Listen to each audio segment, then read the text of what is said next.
Hello everyone, welcome back to part 2 of our Holiday Explosion Box construction video. So in part 1 we went ahead and we constructed this main box. The only difference that I added is I used the inside of the frames, the circle frames dies from the Shaker Basics 1 set. So right here I cut one from white watercolor paper and I used the very inside circle to place right here. And then before I attached that, I just added the last 4 little ribbon tabs that we had done here. I just cut an extra set of the ones for the sides and then just placed them layered underneath here. And I have all the measurements listed on our little measurement sheet that you guys will all be getting to download. So right here we have the cut 4 vertical stripe papers for faux ribbon for the top of the lid at 1 inch wide by 1 inch high. So that's what that is, and that's that vertical stripe paper right here that comes in your box kit. So we'll just check that off. What I love doing with this little checklist, which is really easy to do, I just put it inside a little clear plastic page protector, and then I use a dry erase marker to just cross off or check off as I go. And if I need to make any adjustments, I can quickly do that, but it makes it easy to make sure I have everything, and then you don't have to worry about ruining your paper if you want to save it for later and then go back through and check again. Okay, so now what we're going to do is we are going to start decorating the inside. So this is where we ended off at, and you are going to cut 4 waterfall album flaps, which are these. They're just going to be cut from black cardstock. We're going to cut them at 2 and 7, or hold on, from black cardstock we're going to be cutting them at 3 inches wide by 3.5 inches high. So again, right here on our little list, 3 inches wide by 3.5 inches high. These are the waterfall album flaps from the black cardstock. You are going to score at 1/2 inch on the 3.5 inch side. So I went ahead and I pre-scored that. You're going to have 4 total. So we have 4 total of those. And then what you're going to want to do is you're going to want to cut 2 waterfall album mats from red cardstock at 2 7/8 inches by 2 7/8 inches. This is the kind of textured red pattern paper or cardstock inside the kit. So you'll just cut 2 of those. And then you're going to cut 2 more in the same measurement, 2 7/8 by 2 7/8 of white watercolor paper. I went ahead and I just ink blended around the edge with black soot distress ink and a little blending sponge. All I did is just went around the edges like that and then finished off the edges on the side. So you're going to do 2 of these and 2 red ones. Okay, so now what we're going to do is we're going to go ahead and start blending on these and assembling them. So here I've already pre-done 2. These are 2 of the waterfall mats. This is what I'm going to be showing you guys to do, is this red pattern from the stencil and then these cute little ghosts. So we're going to be doing those on the bottom, and we're going to be adding these ones on the top. So now I'll show you, I'll follow the exact same procedure to make them look like this 2 times. So we're going to start with our little white ghosts, and to do that I am going to take my little stencil here that comes in the kit. Let me move this back so I can get this right in the center for you guys to see. And you're just going to find the one with the 2 ghosts, or you could do the 1 ghost. And you're going to position it where you want it. I like to turn it kind of at an angle. And then I'm going to be using just white pigment ink. This one is the Hero Arts Unicorn White, but you can use any white pigment ink, will work just fine. And a little blending brush. So I'm just getting it loaded with the ink, and then I'm going to blend right over the top. Now I forgot to tell you guys, this pattern or this cardstock has 2 different sides. One side is textured and almost has a shiny pattern to it. The other side is more matte. The side I am blending this ink on is the more matte side. I found that if you blend on that shiny side, it doesn't really soak into the paper and doesn't show up as well. So that's why I'm doing the back side of the paper, what you would think of as the wrong side of that paper. That's the side I'm actually ink blending on, I'm going to use. Plus it's a darker, deeper red. and I really wanted that for this project. So again, just pulling that ink through on the stencil, making sure his little head has more ink coverage than the bottom because I want it to look like he's kind of fading into the rest of that background. And then I'm going to do the same thing on the opposite ghost. And just pulling that ink through. Super easy to do. This is also a little thing that I added to the mini album that I didn't show you guys before in the video. I just added a couple of ghosts to it exactly the same way. So when you guys see that little ghost pattern on there, this is how I did it. I just did it right over the black or right over the red. So there we go. So now we have those little ghosts, and then you have these really cute little faces here, and we're going to go ahead and blend those. You can just pick and choose which face you want on which ghost. So I think I'm going to do this little one with his little mouth open there, and I'm going to just take black soot ink, distress ink, and another blending brush. I'm just going to use a different one. Load it up with the black ink, and then I'm just going to just blend right over that little face with the black and really make sure it's saturated so it picks up well. And then when you remove it, you have that super cute little ghost face. Now I'm going to switch this one up a little bit. I think I'm going to do this like other little kind of sad face here. And I'm just going to blend over that. And because the stencil is see-through, you can easily see where the placement is on that ghost. Okay, so there we go. So now we have those super cute little ghosts all ready to go, ready for our little Christmas album. Okay, so there's the first one. So now for the second one, I'm going to take the white watercolor paper, and I'm going to be using the Distress ink in Candied Apple, right here, the red Candied Apple. And I'm going to be doing the same exact thing, just taking the stencil, placing it over the watercolor paper, positioning it where I think will look good. So I think like that. And then again, just loading my little brush here and then blending right over the top of that stencil in small circular motions. Making sure to really get the edges a little bit darker than the inside. And pulling that color through. And then same thing on this bottom edge. And this doesn't have to be perfect. This is more just a pattern for the mat, so you can see how cute that turned out. And if you want a little bit more pattern on the bottom, like right here, I feel like it needs a tiny bit more on the edge. You can just line that stencil right up and then just get a little bit of that edge color through like that. All right, so now we have both of those. And again, you're going to do the same technique for the other two mats. Okay, so now I went ahead and I adhered these two to their little waterfall mats. I'm going to do the same thing with these. And I'm just going to take some liquid adhesive and adhere it right on top of these mats.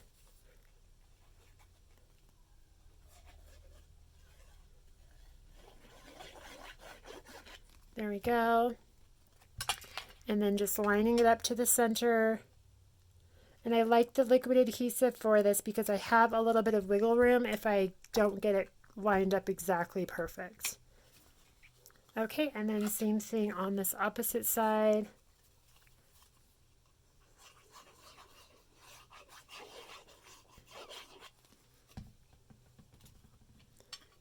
And just lining it up to the center of that little waterfall photo mat and pressing down. Okay.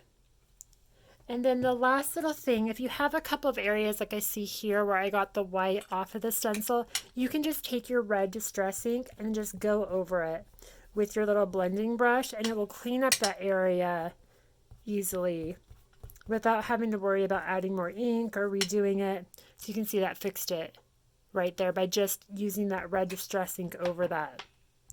Okay, so now we have all of our little mats. We can go ahead and start adhering them to our little photo box here. So you just need to decide which pattern you want and which way you want it. I think here I'm going to do the little ghosts on the bottom. Let's see. Maybe, I think I'll do that one at the bottom there.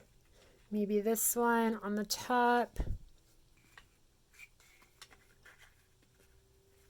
You just need to decide which ones you like the best and you want showing. That's the hardest part. Okay, so I'm going to do this one at the top here and then do this cute little ghost on the bottom. And I'm just going to take my top mats and just like before, I'm going to be adding adhesive to the top edge.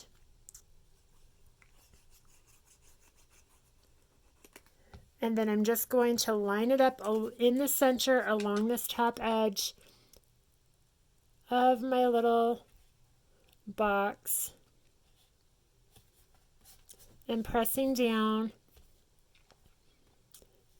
And I use the liquid adhesive again because I have a little bit of wiggle room to readjust if I don't get it exactly in the center where I want it before it dries. There we go. I'm going to take my little brayer tool and just really push down on it to make sure I get a good seal. Okay, and now I'm going to use the adhesive onto the next one on the tab and then just place that right underneath my previous little photo album flap. Just like that, lining it up just like before, making sure it's even along the bottom edge. And then using my little brayer tool to really push that down. So now I have both of those mats. And you can take your little bone folder and press that little crease down to make sure you get nice flat scores. Okay. And now we're going to go ahead and add these next ones. So we're going to start with our ghost because we're going to alternate it. And we're just going to line him up in the middle of this bottom flap, making sure we keep it about the same distance as the other one.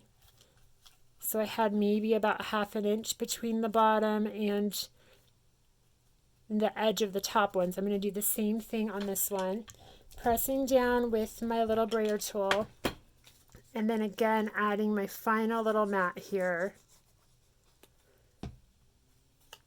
Just underneath,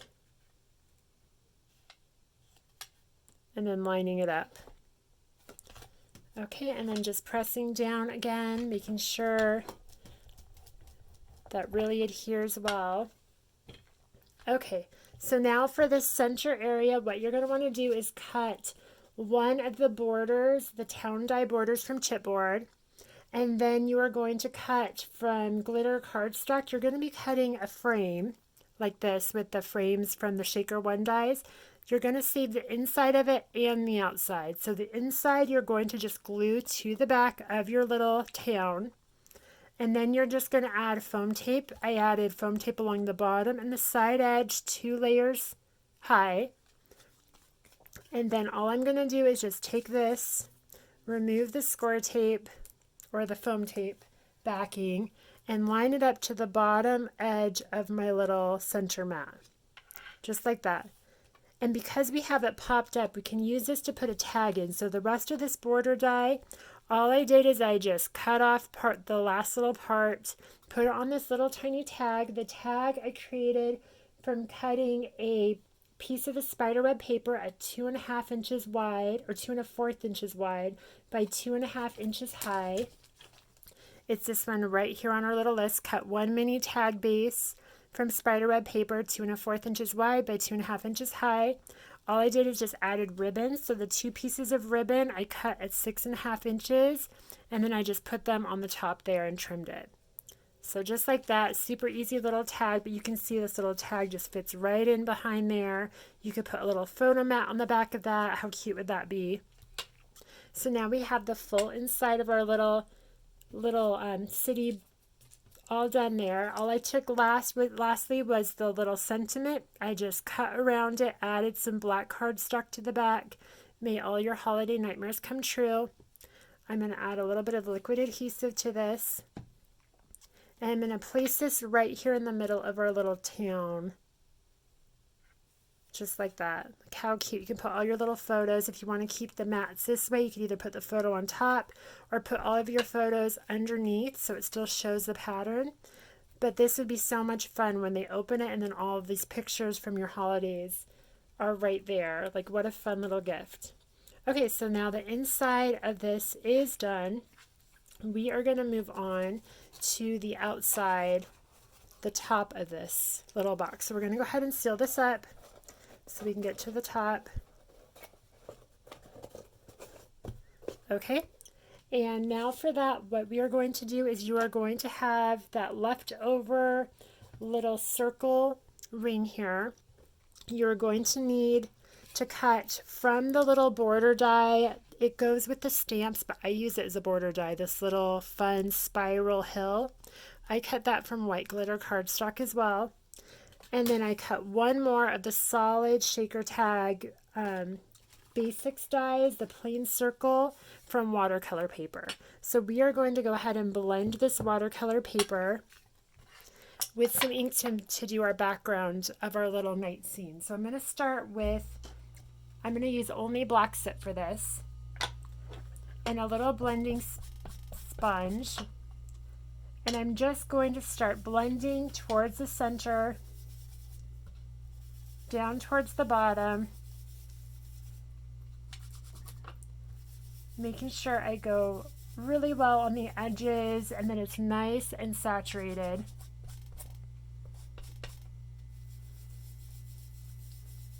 Just like that.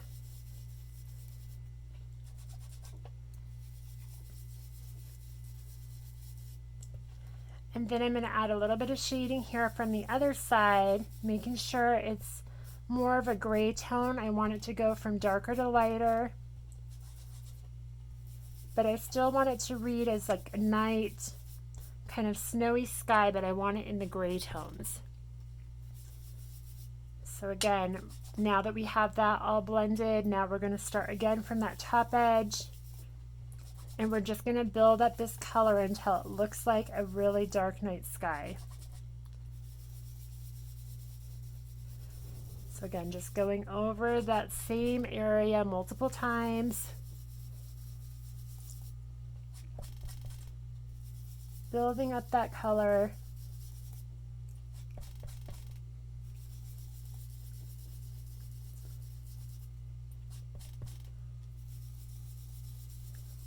Until you get it where you want it. And this is all personal preference, how dark you want your night sky to be, how many layers of ink you do.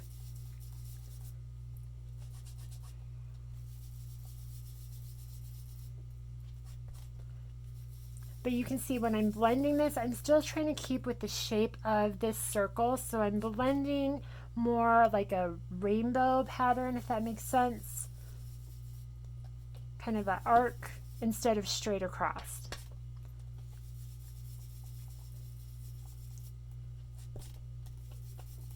Okay, so there we go. Now we have that blended well. And now what I'm going to do is, let me just quickly clean this off really quick. I'm going to use just a little bit of water on a toothbrush. I'm going to spritz this off camera really quick to create our snow effect. And if you don't get the snow effect exactly how you want it, one other thing you can do, which I did put on the list, is using acrylic gesso. I'm actually going to do this if I still have time on this, but I'm going to take a little bit of this, water it down, and then I'm just going to use an old toothbrush and just splatter it over the top of this to really give that snow look. So that's another fun little thing. So if you're using regular inks instead of distress inks, you can do that too. Okay, so now we have our background, we have our little hill. So I'm going to take my little frame, I'm going to layer it over, and then I'm just going to line up where I want this little hill to be. So I think just like that probably. You want to make sure all the edges are covered. So now that I know that that's good, just like that, I remove that top part. And then my little tip that I've been showing you guys, just taking a piece of scrap paper, adding some adhesive to the edge of it. And then pulling it underneath your little die cut, and it adds a thin layer of glue without a bunch of excess, and it keeps you from having to shift your die cut underneath. So there we go. So now we can go ahead and we can add our little frame on top.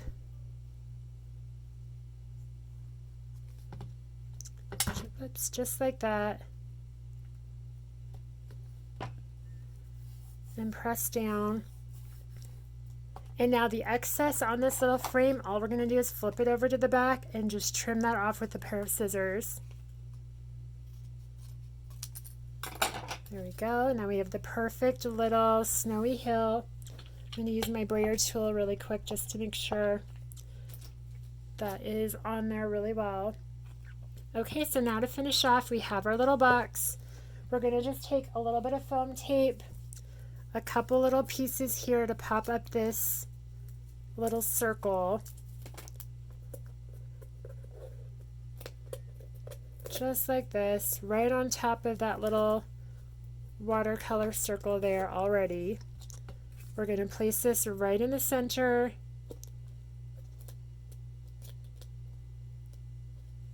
Of that box, press down. And now we have our super adorable little Santa skeleton boy. I already have foam tape on him. I have 2 layers of foam tape. And we're going to add him right there on the top. Just like that. And then I have the little present. I added 1 layer of foam tape. I was going to have it in his hand, but then I decided I think it would be cuter if it was down kind of underneath him. So I'm going to layer that right there. And then the ribbon, I went ahead and I cut right here. It says cut 1 piece of the large jackhead ribbon at 24 inches to create your large bow. All I did is I just looped it back and forth, and then I just tied, well, glued another piece of the ribbon there in the center, and then I took one of the little charms and I just glued it to the center. So then what I'm going to do is I'm just going to nest this onto this corner and just glue it right on to the side of my little present here. And for now I'm just going to use a piece of foam tape, but I'm going to go back with E6000 and really adhere that, but I do want it to kind of stick up a little bit. So I'm going to put this on the edge and then press that down on top, but then layer this underneath our little skeleton, just like that. Okay, and then to finish, what I'm going to do is I'm just going to take those 4 little buttons I told you guys to get. I'm just going to glue those to the bottom of our box just to make sure that it stands up. It looks a little bit more, vintage. So you'll just glue those to all 4 corners, and it'll look more like a little jewelry box or something special, but it'll be lifted up off the desk a little bit. So that's everything. That is what you're going to do for this project. You have your super adorable little explosion box. You see, you just pull that open, and then all of your photos are right there. All right, everyone, thank you so much, and I will see you next for our 3rd project. See you soon. Bye.